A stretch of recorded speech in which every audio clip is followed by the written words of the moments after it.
आज हम complex integration जो आपका पढ़ा रहे थे उसमें हमारा ये टॉपिक है जिसमें एक लॉन्ग क्वेश्चन बनता है कॉची रेसिड्यू थ्योरम का। रेसिड्यू को भी आपको क्लियर करना है। उसके पहले हम लोग सबसे पहले आपको क्लियर करेंगे सिंगुलरिटी वर्ड से आप लोग फैमिलियर होंगे जब हमने सही सॉल्यूशन बताया था शायद।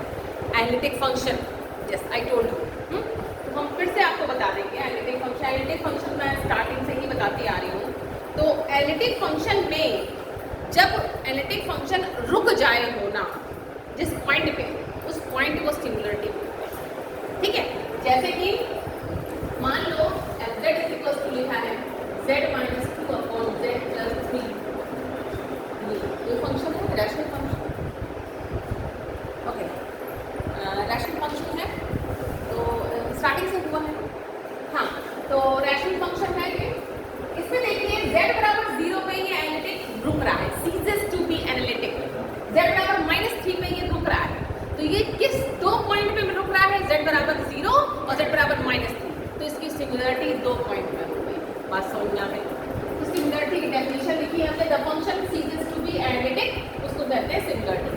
लॉरेंट्ज एक्सपेंशन ये कहता था, आपको पता है बात कि लॉरेंट्ज एक्सपेंशन ये आपको बताया था हमने कि कोई भी फंक्शन को हम इस एक्सप्रेशन में लिख सकते हैं। ठीक है, अब जरा ध्यान दीजिए इसमें पावर, आप लोग इस पे ध्यान दीजिए। जब आपको सिंगुलरिटी निकालनी होती है तब आप फोकस करते हैं कि डिनोमिनेटर में क्या लिखा है। ठीक, लेकिन अगर डिनोमिनेटर में कुछ नहीं लिखा है तो फंक्शन हम हर समय क्या होगा, एनालिटिक होगा। व्हाट इट, इसीलिए एवरी पॉलिनोमियल फंक्शन जो होता है एनालिटिक होता है क्योंकि वो ऊपर है। रैशनल फंक्शन में डाउट है।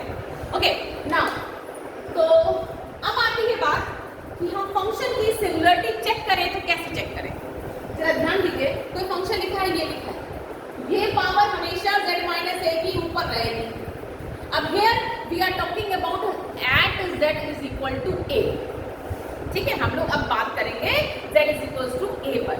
जरा ध्यान दीजिए, ये पावर हमेशा ऊपर रहेगी क्योंकि n की वैल्यू पॉजिटिव है ना। ठीक है, ये हमेशा ऊपर रहेगा। ठीक, नाउ ये हमेशा नीचे रहेगा क्योंकि -n है और n को हमें 1 2 3 4 देना है। यस और नो? जब हमें n को 1 2 3 4 देना है, ये नीचे रहेगा। इसका मतलब इस फंक्शन की एनालिटिसिटी, सिंगुलरिटी जो चेक होने जा रही है वो इस पार्ट से चेक होने जा रही है। यस और नो? इस पार्ट को बोलते हैं, इसलिए प्रिंसिपल पार्ट। ठीक है, this is our principal part. मतलब कि हमें जो चीजें चेक करनी होती हैं वो हम किससे चेक करते हैं, उसके प्रिंसिपल। अगर हमें सिंगुलरिटी चेक करनी है तो इस पार्ट से चेक करनी है और इसको बोलते हैं प्रिंसिपल पार्ट, मतलब कि मुख्य पार्ट। ठीक है, प्रिंसिपल पार्ट मतलब कि आपका ये मुख्य पार्ट है। प्रिंसिपल सिद्धांत वाला नहीं है, प्रिंसिपल जैसे कॉलेज के प्रिंसिपल होते हैं। ओके, तो ये प्रिंसिपल पार्ट है, हर चीज हमें इसी से चेक करनी है। बात समझ में आ गई? चलिए आगे। अब ये तो बात क्लियर हो गई, सिंगुलरिटी पे हमें फोकस करना है। टाइप्स ऑफ सिंगुलरिटी क्या होती है, जल्दी समझते हैं। टाइप्स ऑफ सिंगुलरिटी क्या होती है? पहली रिमूवल सिंगुलरिटी, दूसरी एसेंशियल सिंगुलरिटी, तीसरा कोर। ये इंपॉर्टेंट पॉइंट है, तीनों इंपॉर्टेंट। पहले रिमूवल सिंगुलरिटी खुद अपने आप में बोल रहा है क्या, ऐसी सिंगुलरिटी जो कुछ देर बाद रिमूव हो जाए। बात समझ में आ रही है? अब जैसे ये है, ये हमें एक सेकेंड को देखो तो z बराबर a पे सिंगुलरिटी कह सकते हैं।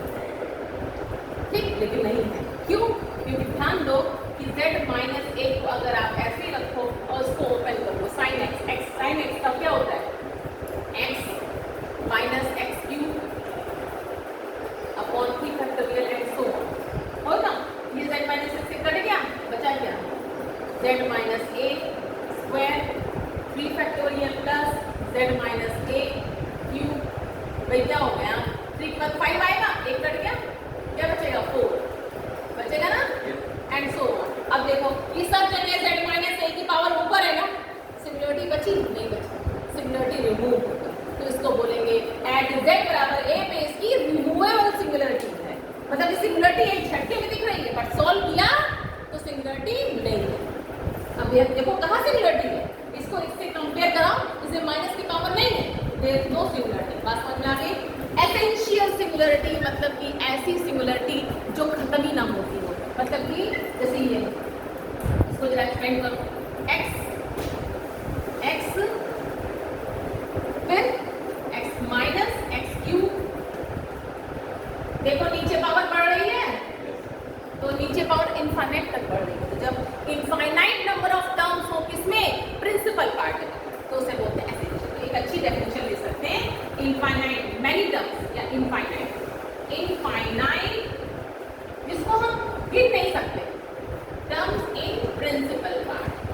हम लोग क्या बोलेंगे कि एसेंशियल सिंगुलरिटी। अब आती है बात पोल पे, इस पे आती है पोल।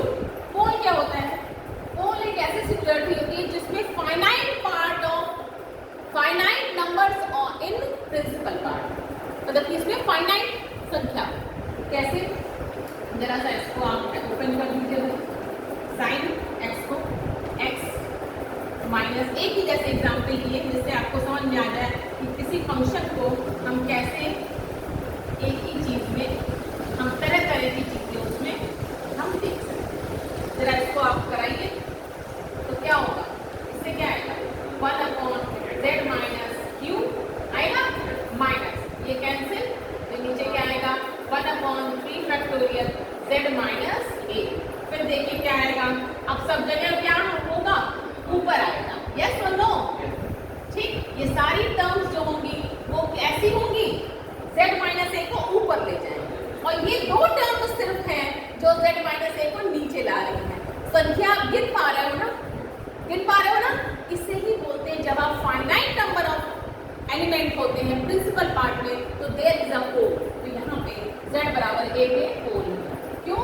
ये डेफिनेशन हो गई finite number of terms in इसमें पीपी प्रिंसिपल पार्ट। समझ में आ गया?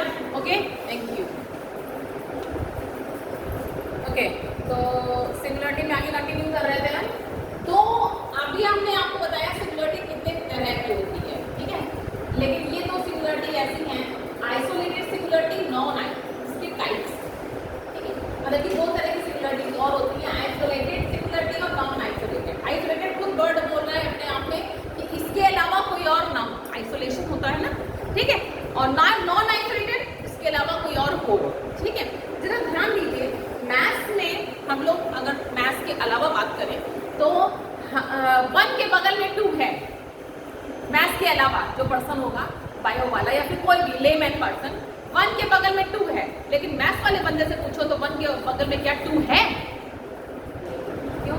नंबर लाइन में 1 और 2 के बीच में असंख्य संख्या है। एग्री और डिसएग्री? 1 के बगल में 2 तब है जब हम इंटीजर बोले, लेकिन 1 और 2 के बगल बीच में बहुत असंख्य संख्याएं, तो कभी नहीं कह सकते आप एज ए मैथ्स स्टूडेंट कि 1 और 2 आपस में पड़ोसी, नहीं कह सकते। हाँ, 1/2 को 1/3 का पड़ोसी कह सकते हो, क्योंकि 0 और 1 के बीच में यही तो फ्रैक्शन नंबर होते हैं। इसी पे फोकस करिएगा। आइसोलेटेड सिंगुलरिटी, यहाँ पे आपसे कहें तो हमें पूछा गया कि भाई बताओ z बराबर 0 कैसी सिंगुलरिटी है? आइसोलेटेड सिंगुलरिटी है कि नॉन आइसोलेटेड? मेरे पास सिंगुलरिटी है, इस बात से आप फैमिलियर हो, क्योंकि z बराबर 0 पे फंक्शन रुक रहा है एनालिटिक होने से, इसलिए z बराबर 0 पे सिंगुलरिटी है। ठीक, अब कौन सी है अगर पूछा जाए कि आइसोलेटेड है कि नॉन आइसोलेटेड है, ध्यान दीजिएगा, z बराबर 0 पे भी सिंगुलरिटी है, z बराबर 1 पे भी सिंगुलरिटी है, लेकिन z बराबर 0 के आसपास कोई नहीं है, z बराबर हाफ पे नहीं है, z बराबर 1/2 पे नहीं है, 1/3 पे नहीं है। ये 0 और 1 के बीच में बहुत डिफरेंस है, इसलिए हम लोग बोलेंगे कि ये आइसोलेटेड सिंगुलरिटी।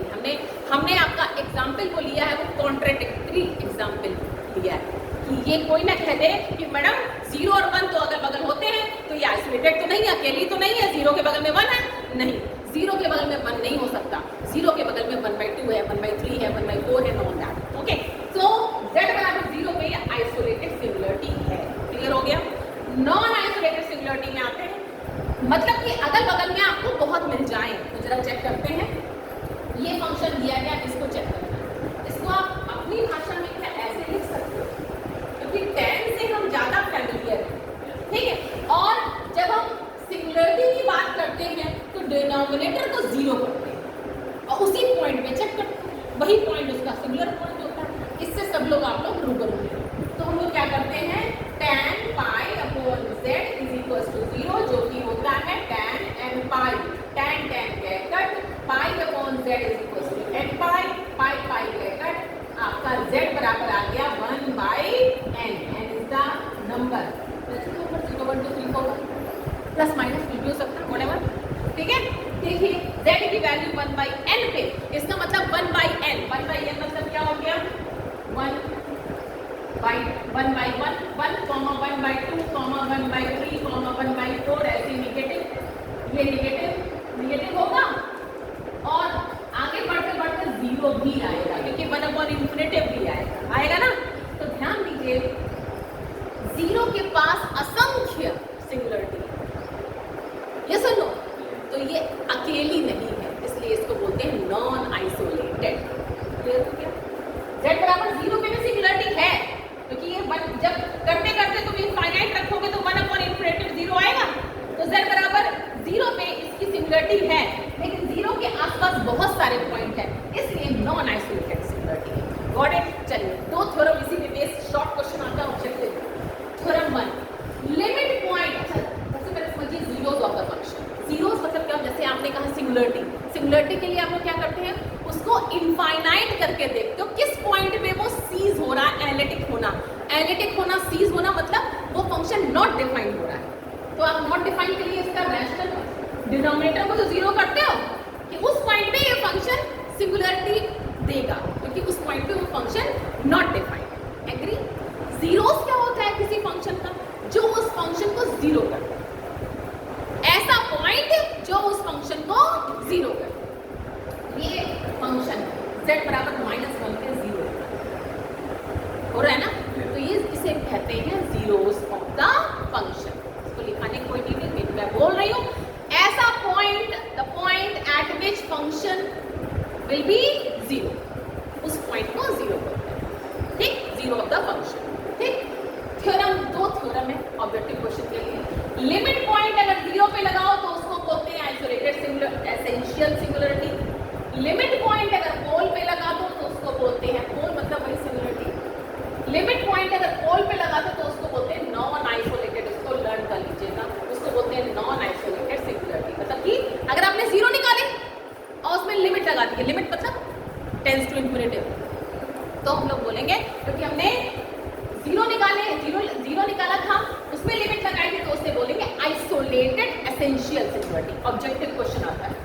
और अगर पोल निकालो और उसमें लिमिट पॉइंट लगा दो, जैसे कि यही था, ध्यान दीजिएगा 1/n, या फिर पोल निकाला था ना, पोल निकाला था तो आप अगर इसमें लिमिट केस लगा दो n tends to infinity 1/∞ 0, z बराबर 0 पे आपने पोल में लिमिट पॉइंट लगा दिया, इसका मतलब क्या हो गया, इसमें नॉन आइसोलेटेड, इसलिए देखो आया था नॉन आइसोलेटेड।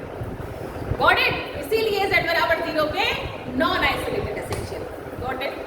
चलिए एक एग्जांपल अब इसमें करा है, मैंने पूछ लिया क्वेश्चन में कि बताइए कि ये एसेंशियल सिंगुलरिटी है और नॉन एसेंशियल।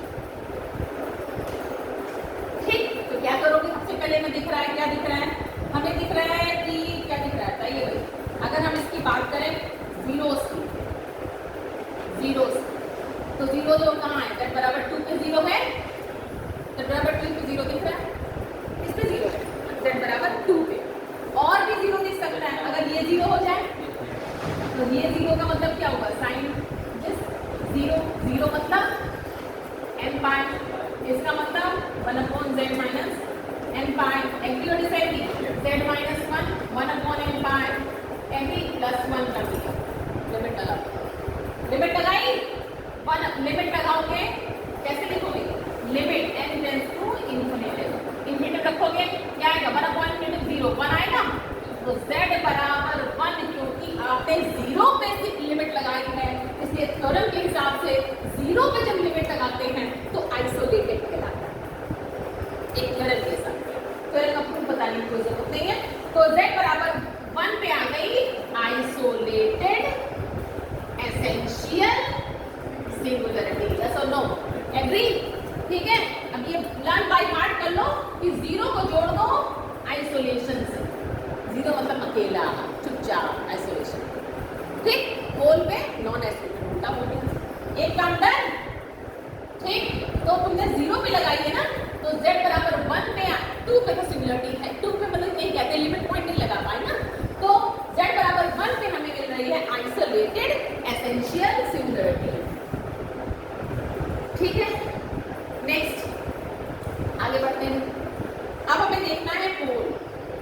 जरा पोल पे आ जाओ, यही दिख रहा है हमको, z बराबर 0 पे पोल दिख तो रहा है, z बराबर 0 पे पोल दिख रहा है, और इस पे आप लिमिट नहीं लगा पा रहे हो क्योंकि इसमें है ही नहीं n, तो z बराबर 0 पे इसका पोल हो गया और z बराबर 1 पे इसकी एसेंशियल आइसोलेटेड एसेंशियल सिमिलरिटी हो गई। Okay, thank you.